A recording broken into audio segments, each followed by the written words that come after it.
So what would you eat in the 1700s if you were a sailor dancing with the waves on an epic voyage? Or when staring down the musket barrel of Ulysses S. Grant moments before winning the Civil War? But instead of an adrenaline rush, all you're thinking is, what's there to eat? And clearly you had no time to hunt, catch fish, or even go to the grocery store for that matter. Even though all of that food, it would be spoiled well before your captain would yell out, "Land ho!" Even though all these events happened so long ago, in the modern 21st century, we all collectively shared an experience that no one was expecting to happen. And now it just seems like unexpected emergencies literally happen every week. And food can quickly become scarce. So how about let's just make the easiest bread recipe that goes back to over 6,000 years. This right here, this is called hardtack or Ships Biscuit.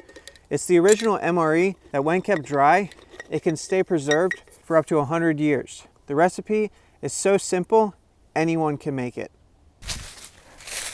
And since we live in the modern age, I'm going to use my kitchen to show you how to make a small batch. But first, we have to grab a stick because we're going to need it later. And welcome to my kitchen. To get started, you'll need 1.5 cups of flour, and don't use the self-rising kind, a 1/2 teaspoon of salt, 1/2 to 3/4 cups of water, a mixing bowl, rolling pin, and a stick, a cookie sheet, parchment paper or reusable Silpat, a knife, and a like and subscribe. First, you're going to want to preheat your oven to 375 degrees Fahrenheit or 190 degrees Celsius. Next, you're going to want to add 1.5 cups of flour to your mixing bowl.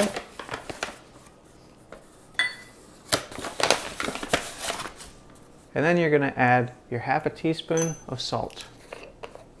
You can add other spices to your hardtack.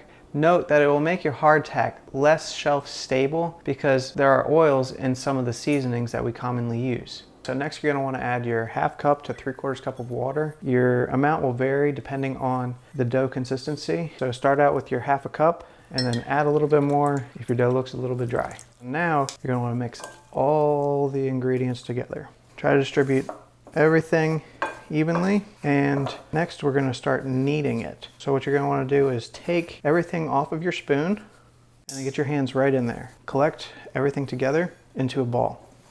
And once your ball of dough begins to form, you can begin to realize what your dough consistency is, giving you an idea if you're going to need more water or more flour.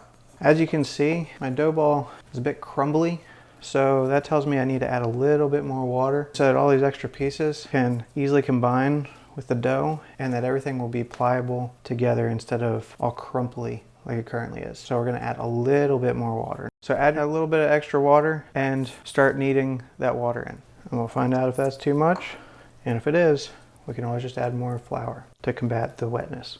And now you can hear the gooiness when we're kneading it together. It's sticking to my fingers some, so you can pretty much guess that you need to add a bit more flour to slightly dry it out some. So give your hands a little rinse and add a little bit more flour.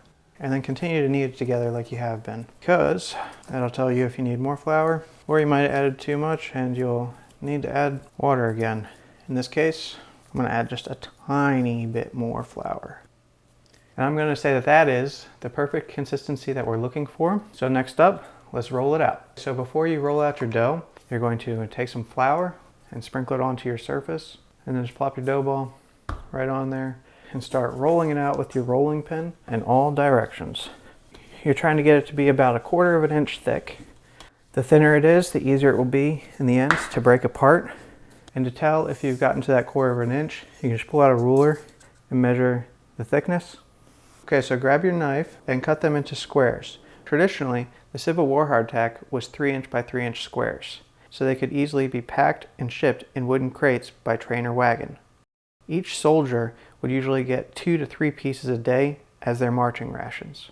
So we're just going to go ahead and cut off the areas that are a little bit wonky. Don't really make it a straight edge piece. To make your hardtack the size that you're looking for, you can grab the ruler that you used before, and in my case I'm going for 2.5 by 2.5 inch squares. So we're just going to mark it to the size that we're trying to make it. We'll finish the cut the whole way through. And then these extra pieces, we're going to roll back out into another flat piece of dough. So do you remember that stick that we grabbed from outside? Well, we're going to use it to dock the hardtack. Docking is simply poking holes into the hardtack evenly spaced apart. It's a common thing people baking crackers do to release the steam so that the dough lays flat and that the end product is extra dry. And if you get any pieces of wood in your dough while you're docking it, just take it out. Okay, so next you're going to want to grab your cookie sheet and reusable Silpat or a piece of parchment paper, and you take this and place your hardtack on top of it somewhat evenly spaced apart, and you don't need to worry about the hardtack spreading. Don't add any extra oil to the cooking surface because we don't want to introduce any more moisture than you have to because it'll ruin the shelf life. So now we're going to set that aside and we're going to roll out the rest of our dough real fast. Knead all the pieces together, and just like before, roll it out into the 1/4 inch size. Because they are pieces, you might have to knead it a little bit while you're rolling it out. Just make sure it's combined as well as you can. So this time I'm going to be using a mason jar lid to cut out the shapes. It's about 2.5, 2 3/4 inch. So I learned that the lid itself is not necessarily sharp enough to cut through the dough. So you have to use the knife to go around the lid to just fully cut the dough out. Cookie cutters would probably be better, but I don't have one. So take your mason jar lid and just smash it on in there. So then just cut around the edge of the lid, watching your fingers. Then we can just push it on through here and you will have close to a perfect circle. So with this one, do the same as before and just dock it. And you can also dock it using anything else that's small and cylindrical. I just like using a stick because I think it's fun. So we're going to set this one aside. We're going to roll out the rest of the dough and make a few more circles. And that's it. Put them in the oven at 375 degrees Fahrenheit or 190 degrees Celsius for 30 minutes on each side. After the first side's done baking, pull them out and flip each one over using tongs or a spatula.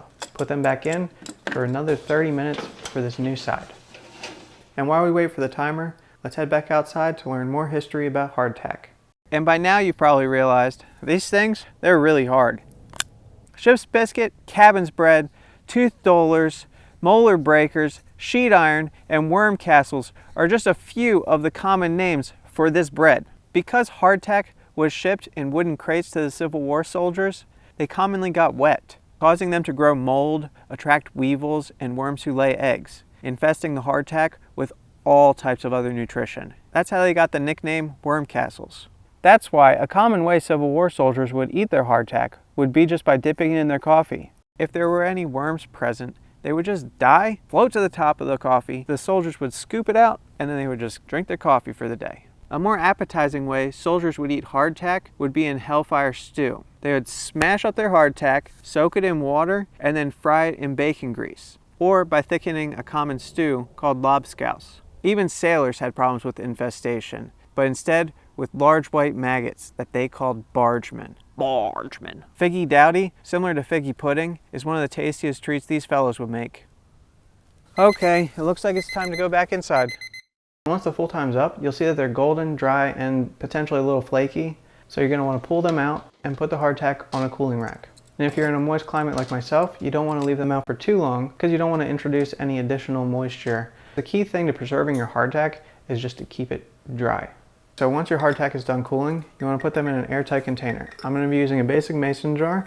You can also use vacuum sealed bags. And whether it's necessary or not, I'm going to be using silica gel packs to put inside with my hardtack. I'll link them down below, but it's just to ensure that they stay preserved for a very long time.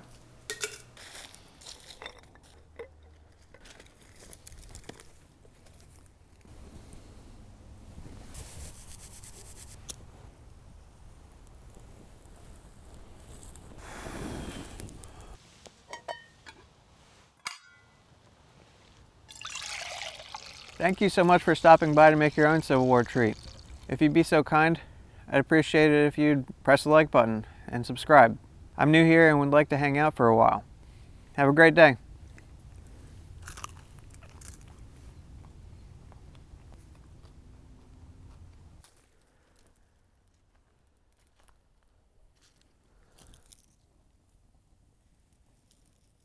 Storm, out of the shot.